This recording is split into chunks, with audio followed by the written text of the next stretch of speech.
Police say the Catholic Church in Dallas has thwarted some of their efforts to investigate child sex abuse. Hello, everybody. I'm Heather Hayes. I'm Steve Eager. It's 9 o'clock tonight. Police and federal agents hauled out boxes of evidence from three different church locations. They used search warrants to find files that could help them in several ongoing sex abuse allegations. The bishop insists his organization has nothing to hide. Police say the organization isn't acting like it. Fox 4's Blake Hansen is live at the diocese office in Oak Lawn in Dallas. Blake. Stephen, Heather, this started this morning, 9 o'clock this evening, and you can see police are still out here outside the diocese offices. This is an extensive investigation, and in a 31-page court document today, police describe what led up to this. They describe roadblock after roadblock, and they also raise questions about the process by which the diocese investigates its own. After a full day at the Diocese of Dallas offices in Oak Lawn, just after 6 p.m., investigators began the process of hauling off their evidence. It was one of 3 sites investigators swarmed in the morning. Police also saw documents from St. Cecilia Catholic Church in Oak Cliff, as well as a storage unit that houses diocesan files. We're looking for any documentation, any data that would tend to further the investigation into these allegations of child abuse. Police say it all started last fall when DPD began investigating allegations against a longtime St. Cecilia priest Edmundo Paredes. A warrant is out for his arrest, but police believe he's fled the country. Investigators say they also developed more allegations against Paredes, as well as former priests Richard Thomas Brown, Alejandro Buitrago, William Joseph Hughes, and Jeremy Myers. But police say the raids were a necessary next step in that investigation. Has the diocese cooperated? Again, we have had a number of meetings with them, characterizing that at varying degrees of cooperation. You could do that. An affidavit filed by police as part of the operation says some of detectives' attempts to obtain information from the diocese were thwarted, and that to date, the Dallas Police Department hasn't been given the number of priest files flagged for sexual abuse. In a news conference, Bishop Edward Burns insisted the diocese has been transparent.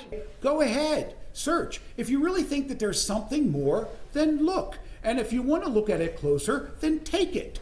The affidavit also raises questions about the diocese's January release of 31 names of priests credibly accused of sexual assault. We have to do what is right in protecting our children.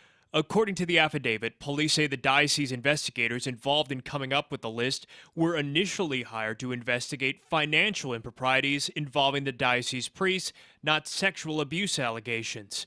And the identities of other investigators were never revealed to Dallas police, nor was their experience in child abuse investigations.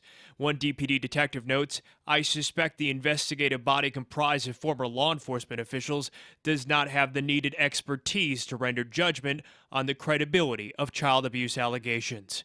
I asked Burns if they would share more about the investigators. Bishop Burns, you say you're being transparent. Yes. Will you be willing to release the name of all of the people involved in the investigation, your review board, their qualifications as individuals to look into child sex abuse? You know, what we do is we assure you of who they are. We do want to respect their privacy. Well, Bishop Burns defended the diocese investigators. The affidavit says there were a few times that people involved in the diocese investigation actually went to police and asked police to look into priests that were not on the credibly accused list. Police believe that is evidence that people that were involved in the vetting actually lost faith and confidence in the process. Stephen, Heather. Got it. All right, Blake, thank you. Now, today's action by Dallas police highlights the real lack of trust between law enforcement and the local Catholic Church. And one of the attorneys who won a landmark case against the Dallas Catholic Diocese says that she's not surprised that police resorted to the search warrants. Fox 4's Alex Boyer talked with the attorney today and is live at St. Cecilia's in Oak Cliff. Alex. That's right. Tahira Merritt was part of the legal team that successfully sued the Catholic Diocese of Dallas back in 1997 for covering up the actions of a pedophile priest. She says 22 years later, the process of trying to investigate these types of cases is just as difficult. I think it's a great step to shed light on this.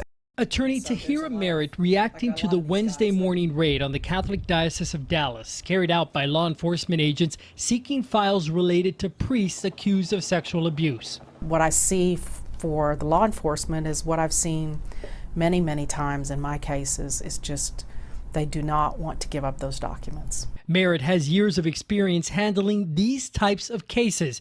Merritt was part of the legal team that won an unprecedented jury award of $119 million back in 1997. The jury found that the Catholic Diocese of Dallas covered up actions by pedophile priest Rudy Koss, later convicted and sentenced to life in prison for molesting 11 altar boys. Merritt isn't surprised the Dallas Police Department ended up resorting to obtaining search warrants in order to try and get the answers they're looking for. It's the same obstructionist tactics. They don't want to give the documents. Most of them are kept in secret files, secret archives. I think this is a good day. This is a great day for victims and survivors alike. Paul, who asked that we not use his last name or show his face, was abused by a Dallas priest starting at age 12. Paul says his abuser, Father Richard Johnson, ultimately confessed, but not before several other victims came forward. Paul says the Dallas Diocese had been aware of a previous outcry, but did nothing. And this is a perfect example of, I think, what we will learn more about is there was already an allegation, a credible allegation against the priest that abused me in the files at the diocese. It was not acted upon by Thomas Shapey. I then came forward and disclosed. 3 more came behind me. Merritt has active cases against other Catholic dioceses in Texas. She hopes this very public development in Dallas will lead to greater accountability in the future. We'll see what happens. Paul, who's still in therapy, does too. I applaud the Child Exploitation Unit of the Dallas Police Department. They have, really, I think, taken this to another level. Paul tells me he has forgiven his abuser but cannot forgive the institution he blames for allowing the cycle of abuse to continue. Like the 5 priests named in today's search warrant, Paul's abuser is named in the Dallas Diocese of priests credibly accused of sex abuse. Back to you. Okay, Alex Boyer in North Oak Cliff, thank you. Now, in about 2 weeks, a new Vatican law goes into effect to fight sex abuse and cover-ups in the Catholic Church. Priests and nuns will have to disclose old and new claims to their superiors. In the past, leaders were told to make reports based on their conscience. This applies to the Roman Catholic Church around the world, but does not require church leaders to report abuse claims to police. The Vatican says in some countries, that requirement could lead to the persecution of church leaders or the victims themselves. The bishop who ran the Dallas Catholic Diocese from 2007 to 2016 is now a top-ranking official at the Vatican.